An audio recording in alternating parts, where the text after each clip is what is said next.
Our next panel discussion for the day is Founders and Investors Shaping the Future of Disruptive Technology.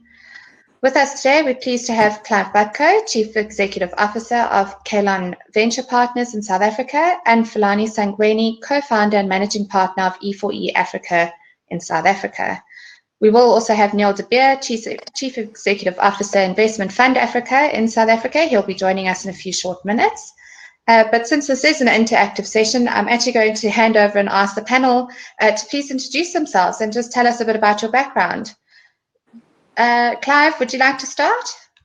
Yeah, sure. Thanks, Louise. John, welcome to all the listeners, and it's a real privilege to be here today. And hopefully I can share some of my lessons around the venture capital space, the disruption space and entrepreneurial space. I've been all of them. So my background really has always been an entrepreneur. Did a computer science, applied maths degree. I joined Accenture. I stayed there for a long time. I retired about 8 years ago when I was the Chief Operating Officer of Accenture, built it to a multi-billion rand business. And during that time, my early years, I spent a lot of time working in Silicon Valley and in many other parts of the global ecosystem building tech businesses. So I've probably been involved in building about 100 tech businesses. And then after my retirement, I started and founded Kalon Venture Partners. We've got an exceptional board. As part of our team, we've got 8 investments, and we're probably going to have 10 investments in the next 2 months. So we should have 10 investments. Very exciting time, and most of our businesses, all of them, are very, very disruptive in different verticals that they are disruptive. Thank you very much, Clive. Philani, do you want to give us a bit about your background?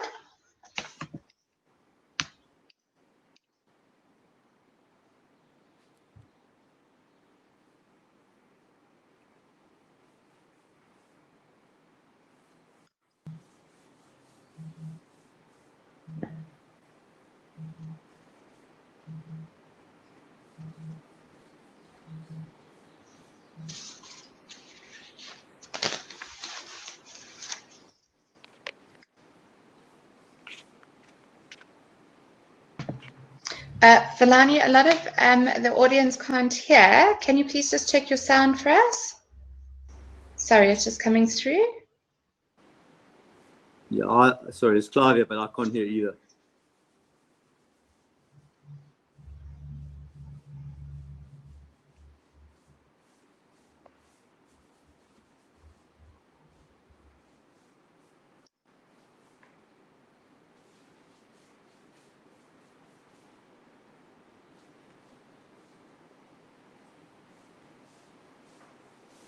Okay, I think Philani is just going to quickly try and re-enter the session. He is having a few sound problems. Hopefully it'll be sorted out within the next minute or so. There you go. Hi, Louise. Can you hear me now? Yes, much better. Thank you. All right, cool. Yeah, so I said I started out at Accenture, which is something we have in common with Clive. Eventually left Accenture to co-found a technology consulting business, which led me into a path of 2.5 years ago, deciding that I wanted to raise a fund to invest in other entrepreneurs. And we eventually managed to sign E4E Africa into existence in June this year. We've got 3 investments at the moment. We're looking to make between 10 and 15 investments over the next 4 years across financial services, education, healthcare, transport and mobility, and artificial intelligence.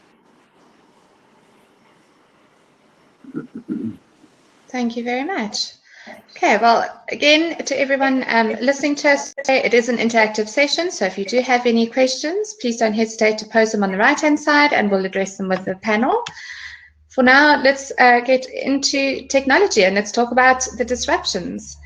Undoubtedly, technology has shaped the way we live our lives and share information and connect. In fact, it's become more of a crucial element during this pandemic that we've all faced and are currently facing.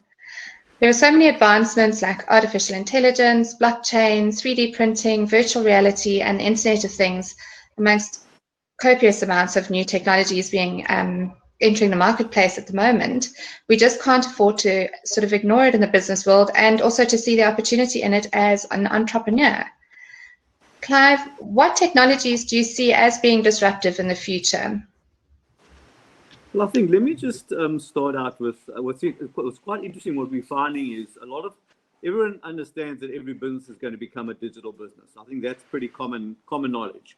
And a lot of corporates who had a 5-year roadmap towards digitization and transformation of their digital stack are moving that up very, very rapidly. So we found in our company's bar one, we found a rapid increase in the number of adoption of our technologies than I think we would have had because of COVID.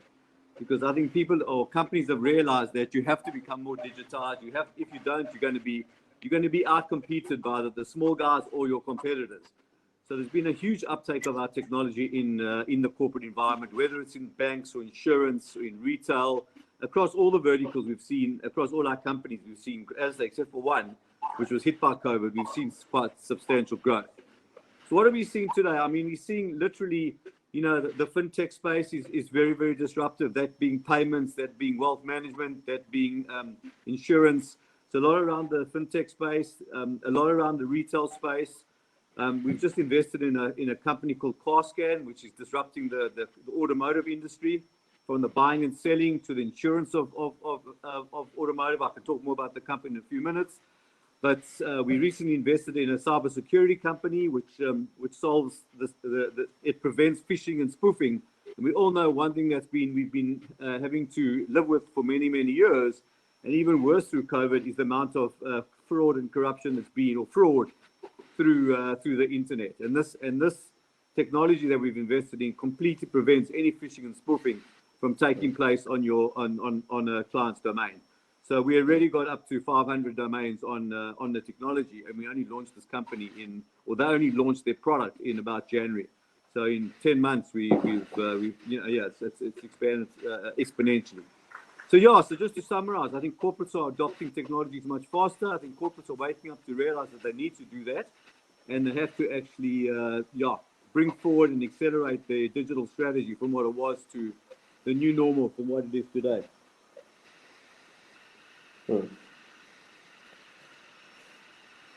Yeah. Share these thoughts.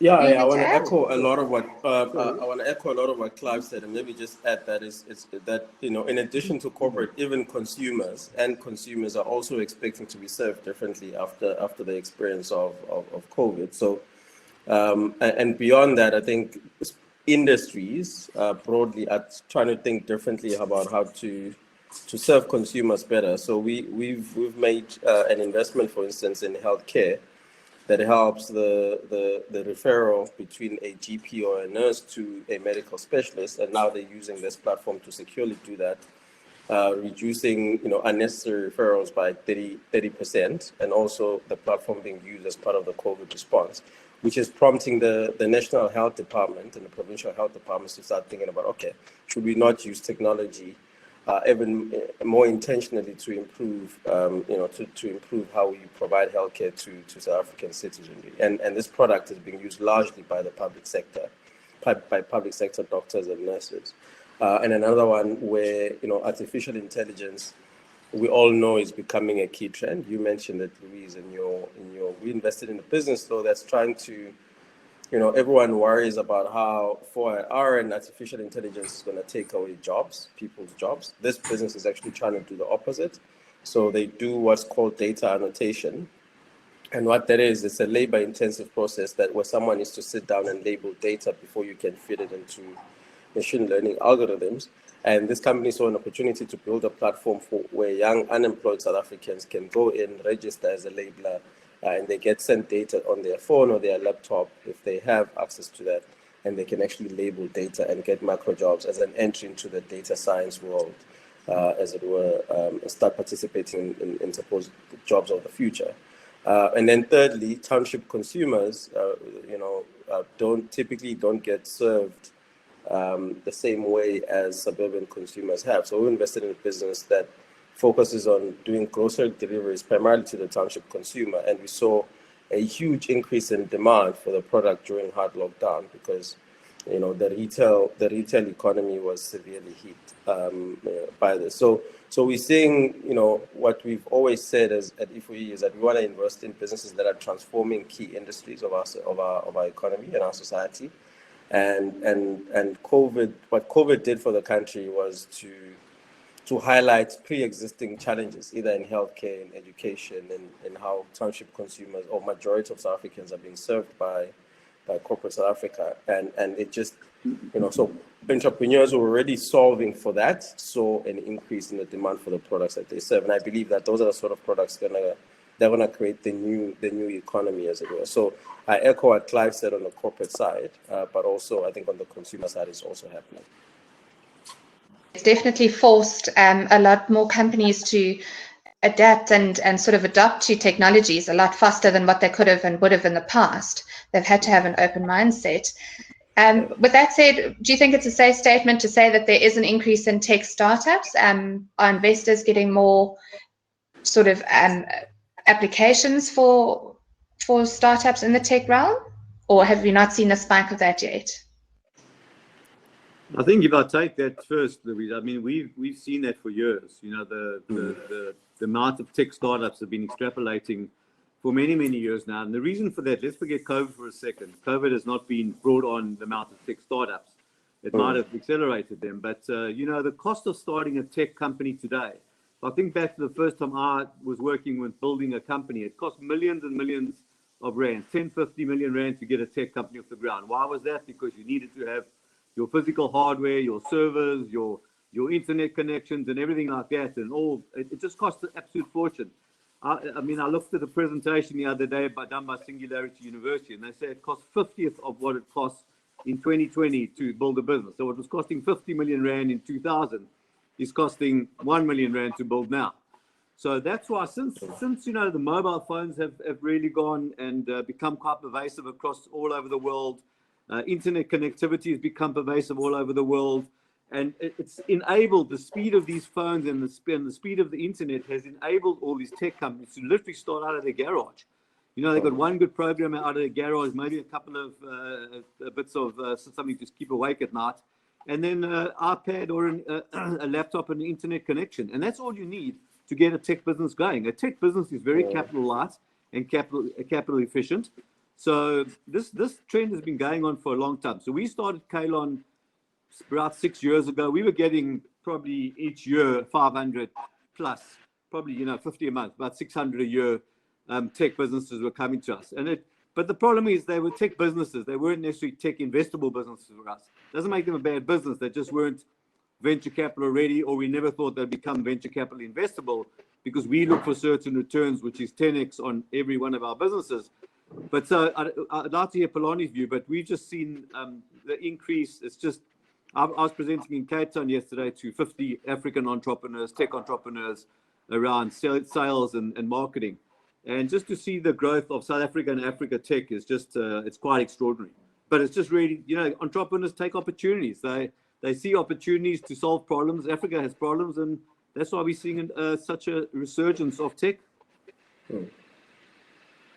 Yeah, I'd also want to agree with a lot of that. And what I've also observed is that, there's a different generation of really, really smart people, much younger, who want something different to what a corporate career might provide. So, over the last 4 years of working with young entrepreneurs, I've seen quite a huge increase of number of people who are choosing not to go to, not disrespect to our former employer, who are choosing not to go to Accenture or McKinsey or Investec, who are like, there must be something better. That path has been, some people have walked that path, great, but I want to do something different, which provides an exciting opportunity for us as investors to see the super, super bright individuals who are thinking very differently about the future of the world and using entrepreneurship to shape that. So I don't think it's particularly caused by COVID, but I think the last 4 years I've seen quite a shift in how people think about how they want to contribute to the world, and entrepreneurship being a key pillar to that.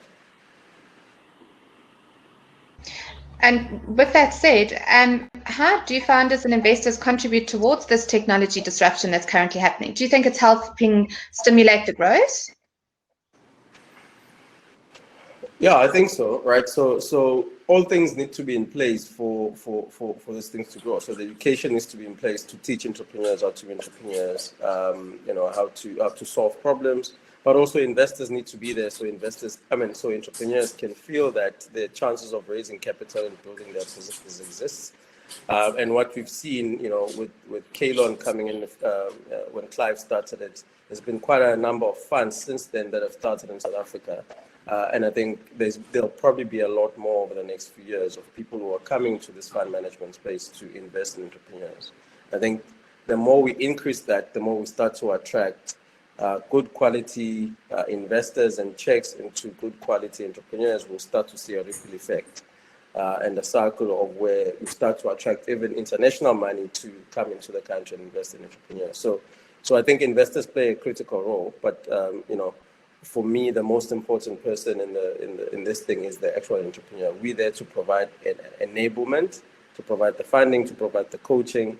Given some of our experience, I mean, Clive is very, very experienced, and I've got also 16 years of experience before doing this.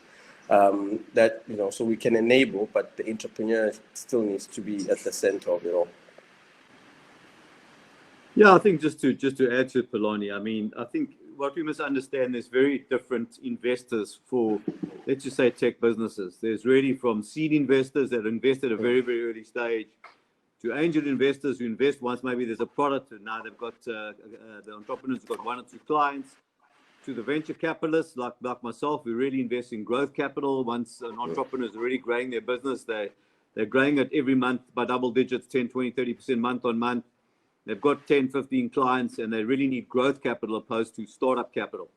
So I think what's important for entrepreneurs is when they're looking for capital is to understand, when they look at each investor, what do they do? What do they invest in? Do they invest in early stage seed capital? Or is it startup capital? Or is it venture capital? Because all 3 of these are different. All from a helping the entrepreneurs, they should hopefully be the same, because the whole point about an entrepreneur raising capital is they want to raise smart capital, where they're not just getting money, they're getting mentorship, they're getting human capital, they're getting networks and all the other good stuff, because that to me is the most important part of entrepreneurship. And when I spend time in Silicon Valley, they call it passing it forward. And what they mean by that is, entrepreneurs who've sold their businesses now become the investors, and they actually pass it forward and they help these entrepreneurs grow their businesses much faster. And that's why I think the Silicon Valley ecosystem is so successful.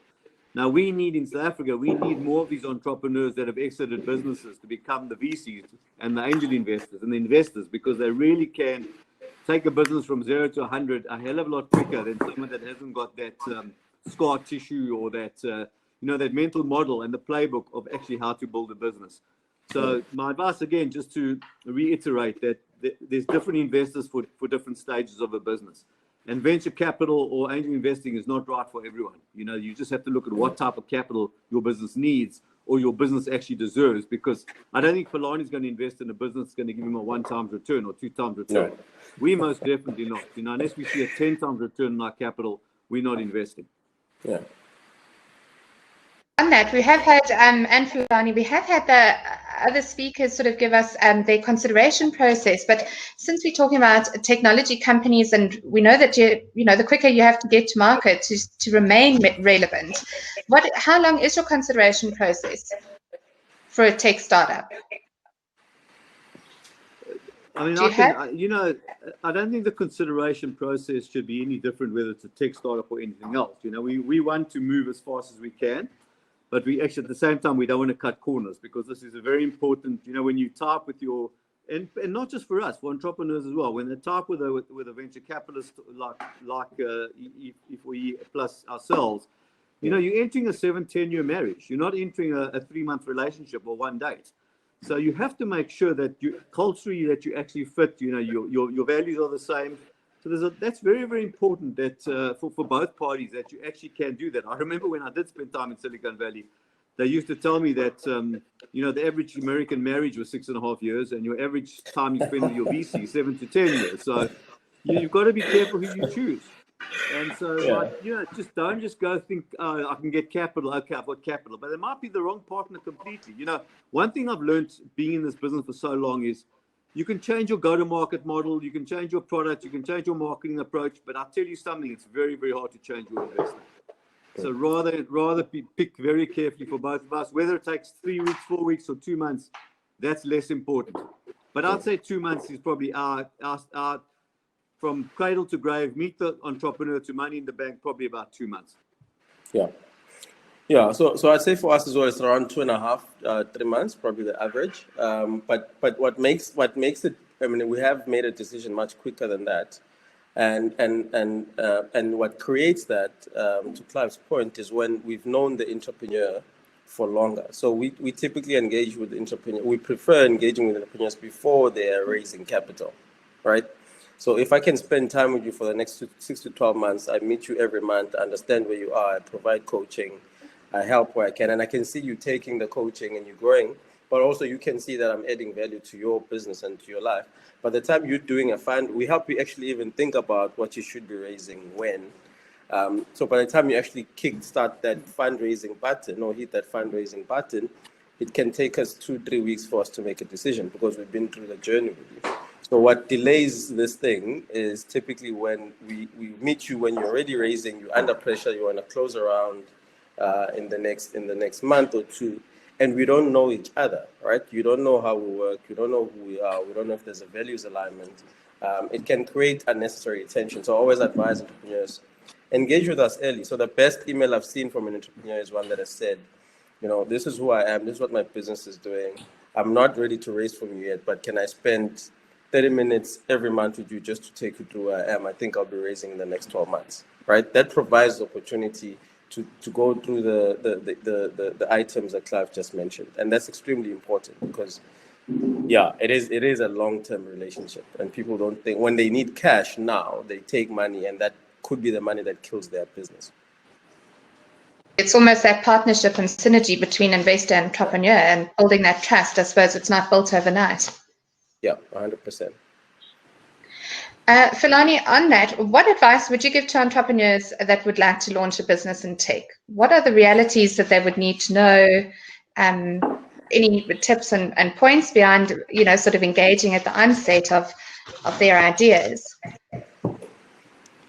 Yeah, so I think for me, I always think about it slightly differently. So I don't think about, okay, I want to launch a tech business, so what can I launch, right? I always say, think about what problem you're trying to solve, and why is that problem important enough for people to care about it? How many people or how many corporates is it affecting, which already you're starting to think about the market that you're going to serve. And then say, for me to solve this problem, these are the tools that I can apply. So these are different pieces of tech. I need an AI algorithm, or I need to build the Internet of Things suite of solutions. And then say, for me to then be able to execute that, I need a team I need someone who's an expert in AI to join my team. I need someone who's an expert in Y to join my team. Then you build a team around that, because we typically, although the main jockey is extremely important to us, we back teams and we support teams because we know that no one can do everything on their own. So I think the key thing here is to seriously think about, for you to solve the type of problem you're going to solve, or you're trying to solve, what are the sort of people you need around you to help you do that? Even beyond your team, who are the types of investors you need around you to help you solve that? And then once you have that, be realistic to the fact that what you think is the solution right now might be completely different in 12 to 24 months' time, because you're going to learn as you experiment with your clients, as you get feedback from the likes of Clive and myself. You're going to constantly tweak or improve or even pivot completely your solution to solve the problem the right way. So for me, that ability to constantly be coachable and be able to quickly apply those pieces of coaching. And then finally, and probably also very, very important, is, once you've built your team and you realize that there's a member of your team that's not really walking the journey with you the way that they should, be able to make those hard decisions early on to let people go and hire in the right people. Absolutely. Clive, have you got anything to add onto that?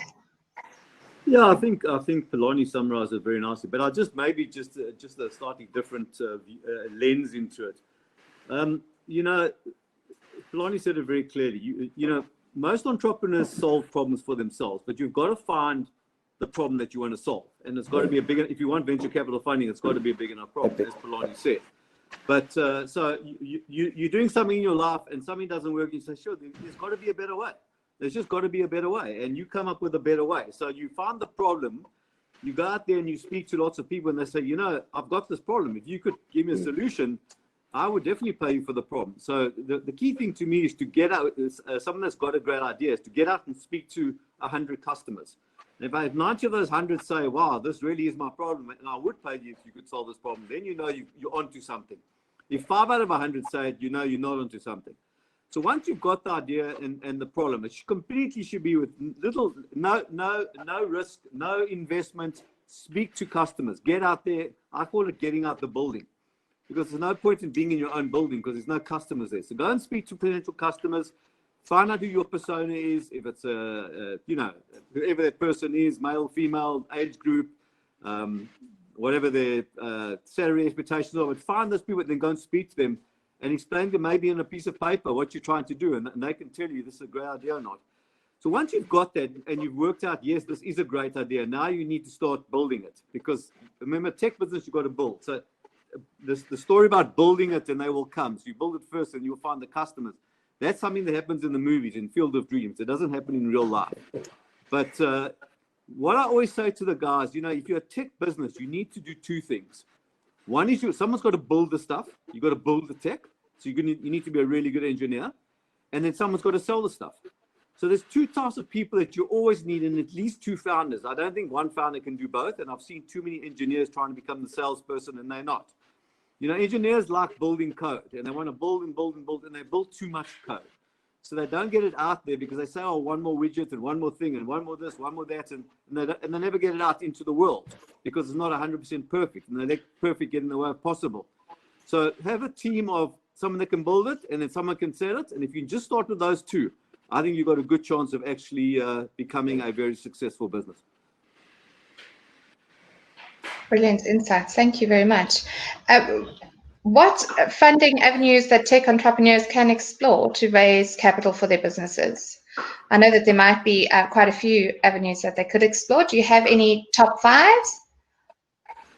Yeah, so I think Clive made the point around these different stages, right? So at the early stages of your business is to find someone who's backing you and backing the idea that you can actually solve, create the solution that you spoke about. So those are typically either family, friends, or angel money. There's various angel networks that are starting out in South Africa now: Josie Angels, Basil Angels, and the like. And then after that, there's sort of your seed investors. I think Zach George with Launch Africa, they provide quite a lot of, for instance, it's just one example because I know because it's part of this session. And then beyond that, there's various incubators or accelerators who also provide some form of grant funding to help you build further. And then graduating out of those, you can then look for a proper seed round. To launch your product to market, start generating some revenues. And then once you've done that and you're growing at the rate that Clive spoke about earlier, you can then approach a venture capital fund such as ourselves and maybe Kalon Kalon or Ifo Africa and the like to then really start to scale your business. So the point here is that the entrepreneur needs to understand what stage they're at. If they're trying to build an exponential business, exponentially growing business, those are the typical stages that they need to think about. And there's various players in each stage. I get heartbroken when I see great ideas coming to us at a point where we can't participate, like 24 months before we can participate. Okay. It can be disheartening to the entrepreneur because they're knocking on the wrong door. Is that something that you would mentor them through, Philani? Yeah, yes, with a but, right? I have to believe in the idea. So mentorship takes time. So there are two examples where we are providing, one lady who's doing a machine learning algorithm for financial services. We've mentored over the last 12 months. She's raising a seed round now, and we're going to do her Series A round in the next 12 months after that. And we've been mentoring a business very similar to Cask and Clive. Me and you must talk of a guy that we did a angel round last year, and we're still mentoring him, but he's not ready for E4E investment. But we can't, unfortunately, the time is limited. So if we see something very, very interesting, and particularly a jockey that's super talented, super hardworking, can take feedback, we will mentor. But unfortunately, you can't mentor everyone.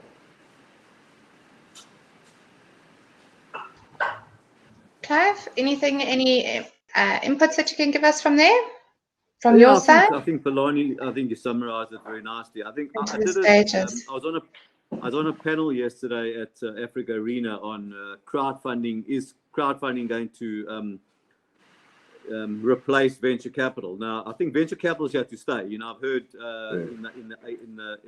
in the cryptocurrency world, RCOs are going to replace venture capital. Now it's crowdfunding going to replace venture capital. It's not about replacing, it's about additive. It's about we need as many sources of capital that we can possibly find. So what people mustn't forget is, I think we're very, very nascent in South Africa and Africa with our crowdfunding platforms.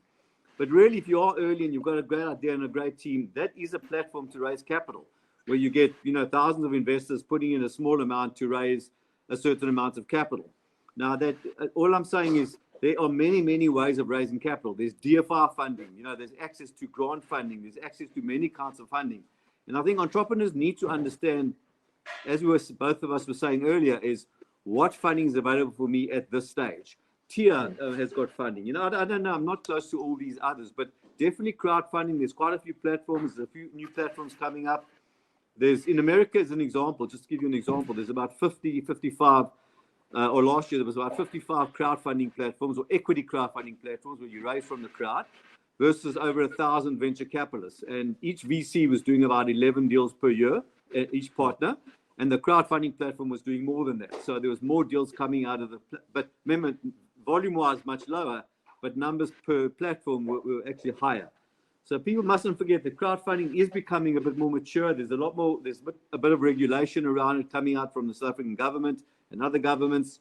So it's definitely a form of capital that that early stage entrepreneurs that have got the hunger, that have got, you know, I believe absolutely have to be obsessed with the problem that they're solving. Absolutely obsessed. They can't fall in love with their product. They got to fall in love with a customer. Fall in love with the customer and the problem that they're solving for the customer. And then they will find, there'll be a way of finding that money. If they really do that, and as Philani was saying, you know, I've got a saying that I don't invest in dots, I invest in lines. So I also do exactly what Philani was saying. You know, we meet an entrepreneur, we really like what they're doing. Carscan's a good example. We met them a long time ago, and we said to them, get to this point, and we help, and, you know, and we manage their progress. And once they gone live, we had 4, 5, 6 dots going all in the right direction, which we could then draw a line saying this line is going north and, you know, northeast, and it's exactly where we want this line to be going. And now's the time for us to make that investment. So yeah, just look at all the different avenues. There's a lot more capital. I'm not saying there's enough capital, because there's a lot more capital, but there's a lot more entrepreneurs. So you've just got to stick, you've got to be different. You've got to find a way of being different to your competitor. And you've got to have something so unique, and your value proposition has got to be so strong. They've got to solve a real problem. And if I believe you do that, and you get a little bit of traction, money will find you. Very true. Very, very true. Do you have any wrapping up thoughts for us, panel? I haven't had any questions from the audience as yet. Is there any parting thoughts that you want? We are going to finish in the next 3 minutes. Yeah, I think on my side, I'm particularly very excited about, you know, the next 10, 15 years of the entrepreneurial ecosystem in South Africa and the rest of the continent. I always say to people, and I'm becoming a bit of a stuck record, I think South Africa is a brilliant laboratory to test out solutions that can be applicable to the rest of the world. I think we've got a bit of everything in terms of the challenges that we have that, you know, smart entrepreneurs can solve. Aligned with really relatively good education, where people are learning from some of the best universities on the continent. You know, so we are creating the talent. And I think with the flow of capital from the likes of the SSME Fund, who funded us, and some interest now from international DFIs, I think there'll be a lot more funding available to allow these entrepreneurs to properly test out amazing solutions that could be applicable on the rest of the continent, but also in other emerging markets. And we're seeing this, you know, through the 3 examples that we invested in. We're already having discussions to expand outside the country. So I'm super excited. So all I can say is encourage entrepreneurs to take the risks, go out there, experiment, And we are going to get, unfortunately not there yet, we are going to get to a point where even when you've not succeeded as an entrepreneur, that's going to be seen as a good thing on your CV, and you can still have a fallback plan. But the only way you're going to learn whether you're an entrepreneur or not is by embarking on the journey. So I'd like to encourage everyone to do so. Thank you so much, Philani. Clive, any parting thoughts? Yeah, if someone asked me if I could be the young version of Clive and all the companies I built, say, what would I do differently? And I think that what I do differently is get mentors earlier, because I think, it's like any coach. You have a football team, or you have a rugby team, or you have a cricket team. You need a coach. You need someone that's maybe sitting on not on the field, but sitting on the bench and actually watching what you're doing and helping you grow and deliver more results. So I think the most important thing for me, for any entrepreneur, is to get a coach as soon as possible, or get a mentor as soon as possible. Someone that takes an interest in you, not for money, but just are interested in helping you grow. And there's a lot of people out there that actually want to help entrepreneurs. And what me as a venture capital, I don't want to go and pay the school fees of some entrepreneur. I want to make sure they've got, from myself and my team, that we can see the road ahead, we can see the potholes, we can see if we must go left or right, not because we're geniuses, because we've just seen it before. We've got the playbook. So I would just recommend strongly that mentorship is probably the most important thing, even beating financial capital, is mentorship capital. If you get the right mentor early on in your startup, someone that knows your industry, someone that's been there, done it, someone that's got the contacts, and there's just many people that out there who've got that, and just link them up on LinkedIn, or there's so many social media platforms that you can find these people, and they just want to help. They really want to help. They're actually looking for things to do. I'm talking about even people that maybe have retired from what they did, but they've got unbelievable knowledge, unbelievable industry knowledge, unbelievable tech knowledge, unbelievable networks, and find these people that are ahead of your journey. And as I always say, just stand on the shoulders of the giants that have been before you, and you don't have to go through those huge learning curves. So I always like to close. I always say, there's a great Chinese proverb that says, if you want to grow seeds, if you want to get 1 year of prosperity, grow seeds. You want to get 10 years of prosperity, grow trees. If you want to get 100 years of prosperity, grow people. So that's how I'll end off, is just get some mentors to help grow yourself. So much. I definitely think it's an exciting time to be in Africa. We seem to be the one region in the world where the opportunity lies. So look for the opportunities and take the risk and partner wisely, I think. Partner early, find a mentor, and your business should start thriving. Clive and Philani, thank you so much for your time today. We really appreciate it. And apologies to everyone as well for Neil not being able to join us. He has had some technology issues with the platform. But this will be the closing of the Entrepreneurs Network virtual series. But don't forget, we do have an opportunity for everyone to network and to meet with our investors and funders. You can just go to the networking session by leaving this session and clicking on networking on the left-hand side.